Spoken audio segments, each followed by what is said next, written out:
कई बच्चे ना इसको डोंट बोलते हैं, डोंट डोंट प्लीज मत बोलना। धीरे धीरे सब प्रैक्टिस हो जाती है। बस सिर्फ आपको थोड़ा सा टाइम देना है, थोड़ी सी अपनी एनर्जी देनी है और थोड़ा सा अपना पैशन इसमें आना चाहिए कि मुझे तो इंग्लिश बोलनी सीखनी ही है, और वो भी ठीक तरह से। Hi guys, welcome again to my channel. आज आप यहाँ पर ये सीखने आए हैं कि कैसे हम नेगेटिव सेंटेंसेस बनाते हैं, सिंपल प्रेजेंट टेंस के जो सेंटेंसेस हैं उनका। तो इसका मतलब ये है कि आपने मेरी वीडियो नंबर 195, 196 और 197 देख ली है। उसमें मैंने बताया है सिंपल प्रेजेंट टेंस के बारे में, आपको प्रैक्टिस भी करवाई, फिर आपका टेस्ट भी लिया। और अब हम आगे बढ़ रहे हैं जिसमें हम आज सीखेंगे सिंपल प्रेजेंट टेंस जो होते हैं उन सेंटेंसेस के नेगेटिव कैसे बनाते हैं। और साथ में ही हम एक और चीज सीखेंगे जिसमें मैं आपको बताऊंगी शॉर्ट फॉर्म्स। ठीक है, शॉर्ट फॉर्म्स कैसे होती हैं और किस तरह से जब हम सेंटेंसेस बनाते हैं तो लिखते वक्त हमें किस तरह से लिखना चाहिए और बोलते वक्त हमें किस तरह से उन सेंटेंसेस को बोलना चाहिए। तो आई होप आज आपकी नॉलेज खूब बढ़ेगी। और कमेंट सेक्शन में लिख के जरूर बताना कि आज का एपिसोड आपको कैसा लगा, कि आपकी नॉलेज में कुछ बढ़ोतरी हुई, कुछ वृद्धि हुई, आपकी नॉलेज कुछ बढ़ी उससे। आई होप जरूर बढ़ेगी, क्योंकि मैं इस तरह से करा रही हूँ आपको धीरे धीरे कि आपको टेंसेस की पूरी नॉलेज हो जाए और आपको कोई भी डाउट न रह जाए। तो चलिए स्टार्ट करते हैं आज का वीडियो। सिंपल प्रेजेंट टेंस में ना हमें सबसे जो ज़रूरी चीज़ याद रखनी है, अगर हमने सेंटेंसेस को नेगेटिव्स में चेंज करना है तो वो ये कि हम ना उसमें या तो डज नॉट यूज़ करेंगे या फिर डू नॉट यूज़ करेंगे। ठीक है, डज नॉट या फिर डू नॉट। ठीक है, किस तरह से यूज़ करेंगे, किन सेंटेंसेस में डज नॉट यूज़ करना है, किन सेंटेंसेस में डू नॉट यूज़ करना है, वो मैं अभी आपको बता देती हूँ। ठीक है, और एक और बहुत ज़रूरी चीज़ बताऊंगी साथ में, वो भी ध्यान रखना।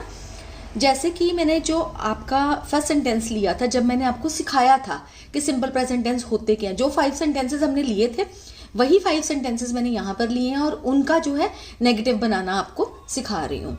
फर्स्ट है he keeps his room clean. ठीक है, ये वाला सेंटेंस था ना, he keeps his room clean. तो यहाँ पर मैंने किया he does not keep his room clean.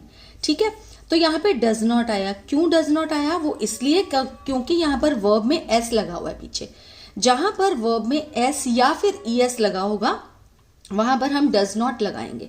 ठीक है, जहां पर एस और ईएस नहीं लगा होगा वहां पे हम लगाएंगे डू नॉट। आगे सेंटेंसेस जब आप करोगे, पूरे 5 कर लोगे, आपको क्लियर हो जाएगा।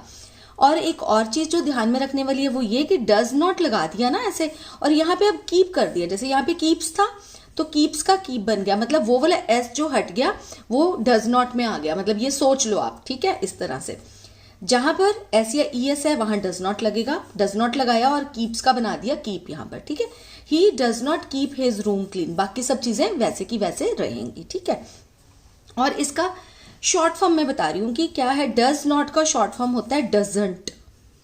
डजंट, ठीक है, इसको ऐसे लिखते हैं DOESN एपोस्ट्रोफी T। मैंने आपको पहले वाली वीडियो में एक में बताया हुआ है कि एपोस्ट्रोफी क्या होता है। तो जो शॉर्ट फॉर्म भी हमने जब किसी चीज की बनानी होती है ना, किसी वर्ड की बनानी होती है, तो उसमें भी हम अपोस्ट्रोफी यूज करते हैं। तो ये डज नॉट है, डज नॉट की शॉर्ट फॉर्म होती है डजंट। हम डजंट कहाँ यूज करेंगे? जब हम स्पोकन इंग्लिश, क्योंकि मैं आपको स्पोकन इंग्लिश भी तो करा रही हूँ ना साथ साथ में, कि आपको बोलना भी अच्छे से आना चाहिए इंग्लिश, तो वो भी साथ चल रहा है। तो इसलिए आपको बताना चाहती हूँ कि अगर आपने बोलना है किसी को कि वो अपना कमरा साफ नहीं रखता है, he keeps his room clean का क्या मतलब है? कि वो अपना कमरा साफ रखता है। He does not keep his room clean का मतलब है कि वो अपना कमरा साफ नहीं रखता है, डज नॉट। ठीक है, और अगर आपने बोलना है तो उसमें आप कैसे बोलोगे? He doesn't keep his room clean, does not नहीं, क्योंकि उसमें एक फ्लो नहीं आता है बोलने में। ठीक है, तो आप क्या बोलोगे? He doesn't keep his room clean. और जब रिटर्न में कुछ करना होगा, एग्जाम में अगर आएगा कि इन सेंटेंसेस को नेगेटिव में चेंज करो, तो डज नॉट लिखेंगे आप। ठीक है, तो चलिए आगे बढ़ते हैं। अगला सेंटेंस था she keeps her room clean. यही था ना, तो यहां पर भी कीप्स है, मतलब एस लगा हुआ है यहां पर, तो डज नॉट आ जाएगा। ठीक है, she keeps her room clean, वो अपना कमरा साफ रखती है, वो अपना कमरा साफ नहीं रखती है, कि इंग्लिश होगी she does not keep her room clean. ठीक है, और डज नॉट की शॉर्ट फॉर्म होती है डजंट, मैंने पहले ही आपको बता दिया है। ठीक है, डज नॉट को डजंट भी बोलते हैं, लेकिन एग्जाम में डज नॉट, और जब बोलना है she doesn't keep her room clean, वो अपना कमरा साफ नहीं रखती है। और मैं अभी आपको ये भी बताती हूँ कि प्लीज आप स्टार्ट करो बोलना, छोटे छोटे सेंटेंसेस जितने भी आपको याद रहते हैं, जितने भी सेंटेंसेस मैं अभी तक आपको करा चुकी हूँ, इंग्लिश के, वो सारे ना एक नोटबुक, एक डायरी बना के लिख लीजिए। उसमें मैं आपको बहुत बारी बोल चुकी हूँ। उससे क्या होगा, हर वक्त आपके पास नेट है नहीं है, फोन है नहीं है, आपके पास अपनी नोटबुक तो है ना, आपके पास अपनी डायरी तो है ना, वो खोली और सेंटेंसेस को बोलने की प्रैक्टिस करी, और फिर रियल सिचुएशंस में भी आप स्टार्ट कर दो बोलना, ठीक है। She doesn't keep her room clean, अगर आपने किसी को बताना कि वो अपना कमरा साफ नहीं रखती है, अगर बोलना है किसी बॉय के लिए, he doesn't keep his room clean, ठीक है। लिखने के लिए डज नॉट और बोलने के लिए डजंट। स्पोकन इंग्लिश में हमेशा हम फ्लो में बोलते हैं, तो इसलिए शॉर्ट फॉर्म्स आती हैं वहां पे। Amit and Rajesh keep their room clean, third sentence यही था ना, अमित एंड राजेश कीप था, वहां पर क्यों था ये भी आपको पता है, ठीक है। Amit and Rajesh do not keep their room clean, ठीक है। यहाँ पे आया डू नॉट, जहां पर हमारी वर्ब में एस या एस ई एस नहीं लगा होगा ना, वहां पे डू नॉट लगाएंगे, ठीक है। एस या ई एस लगा हुआ है यहाँ पे नहीं। अब ये जो पी है आप ऐसे भी लिख सकते हैं, ये मत सोचना कि किस तरह से लिखती हूं मैं, आपको भी पता है कि ऐसे भी लिख देते हैं पी को, स्मॉल पी को, ऐसे भी, ठीक है, दोनों ठीक है। तो जहां पर एस और ई एस नहीं लगा होगा, एस या फिर ई एस, और मतलब मैं ओ आर वाला और बोल रही हूँ, आप दूसरा और मत समझ लेना हिंदी वाला, एस या फिर ई एस नहीं लगा होगा, वहां पे डू नॉट आएगा, ठीक है। Amit and Rajesh do not keep their room clean, कहने का मतलब ये हुआ, वन पर्सन के साथ डजंट आता है, ज्यादा लोगों के साथ डू नॉट आता है, और आई और यू के साथ भी डू नॉट आएगा, क्योंकि वहां भी एस और एस नहीं आता ना, तो इस तरह से भी आप समझ सकते हैं। Do not keep their room clean, और इसमें क्या है, डू नॉट की short form don't. Amit and Rajesh don't keep their room clean, ठीक है।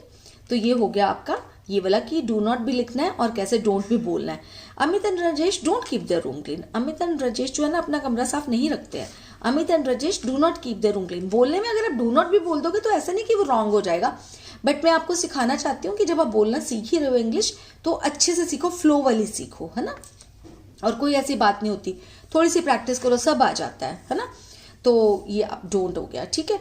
कई बच्चे ना इसको डोंट बोलते हैं, डोंट, डोंट प्लीज मत बोलना, ठीक है। डोंट कैसे बोलते हैं इसको, don't. Amit and Rajesh don't keep their room clean, यहाँ पर ना गलती से मैंने रजत लिख दिया था, इसलिए काट कर फिर राजेश लिखा। चलिए चलते हैं फोर्थ सेंटेंस पर, ये है you keep your room clean, ठीक है। तुम अपना कमरा साफ रखते हो, यही था ना फोर्थ सेंटेंस। तो यहाँ पर एस और यस है नहीं है, नहीं है तो क्या आ जाएगा, डू नॉट, है ना। You do not keep your room clean, you के साथ भी एस और यस नहीं लगता, और यू के साथ भी डज नहीं लगता, डू ही लगता है। और सेम वे डू नॉट की शॉर्ट फॉर्म होती है डोंट, ठीक है। You don't keep your room clean, तुम अपना कमरा साफ नहीं रखते, you don't keep your room clean, you do not keep your room clean, ठीक है। फर्क पता चल रहा है ना, you do not keep your room clean, you don't keep your room clean, तो कैसे हुआ, डोंट, डोंट, फ्लो ज्यादा है ना, तो इसी तरह से प्रैक्टिस करना, ठीक है। शुरू शुरू में हो सकता है जब प्रैक्टिस करने लगे तो डोंट डोंट निकले मुंह से, पर कोई बात नहीं, धीरे धीरे सब प्रैक्टिस हो जाती है। बस सिर्फ आपको थोड़ा सा टाइम देना है, थोड़ी सी अपनी एनर्जी देनी है, और थोड़ा सा अपना पैशन इसमें आना चाहिए कि मुझे तो इंग्लिश बोलनी सीखनी ही है, और वो भी ठीक तरह से, ठीक है। I keep my room clean, मैं अपना कमरा साफ रखती हूँ या फिर रखता हूँ। एस और यस नहीं है, आई के साथ तो लगता भी नहीं है, तो आई के साथ भी डू नॉट ही लगता है, ठीक है। I do not keep my room clean, ठीक है। और डू नॉट की शॉर्ट फॉर्म होती है डोंट, ठीक है। I don't keep my room clean. तो ये हो गया आपका सेंटेंसेस, जिसमें मैंने आपको बता दिया कि डू नॉट कहाँ लगता है और डज नॉट कहाँ लगता है, और ये भी बता दिया कि डू नॉट की और डज नॉट की शॉर्ट फॉर्म क्या होती है। आई होप गाइस आपको अच्छा लगा होगा आज का एपिसोड, और आपने कुछ गेन किया होगा, आपकी नॉलेज जो है वो बढ़ी होगी इससे। और अगर बढ़ी है तो प्लीज लाइक के बटन को जरूर प्रेस कर देना, और मेरे चैनल को सब्सक्राइब करने के लिए तो मैं क्या बोलूं, अगर आपको अच्छा लगे तो आप सब्सक्राइब कर ही लोगे, है ना। और अगर नहीं अच्छा लगा तो अगर मैं बोलती भी जाऊंगी तो सब्सक्राइब नहीं करोगे, बट अगर आप अभी तक मेरे चैनल पर बने हुए हैं तो इसका मतलब ये है कि आपने लाइक कर दिया है इस एपिसोड को। और अगर सब्सक्राइब नहीं किया है ना, तो भूल मत जाना सब्सक्राइब के बटन को प्रेस करना, और साथ ही बेल आइकन को भी प्रेस कर देना, ताकि मेरी सारी लेटेस्ट वीडियोस की नोटिफिकेशंस जो है वो आपको मिलती रहे। शेयर जरूर कर लेना अपने उन फ्रेंड्स के साथ, कजन्स के साथ, या जो भी लगता है इससे बेनिफिटेड हो पाएंगे, क्योंकि विद्या ना बांटने से बढ़ती है। तो चलिए करते हैं अब गुड बाय, जल्दी ही मिलूंगी एक नई वीडियो के साथ, तब तक के लिए टेक केयर ऑफ योरसेल्व्स।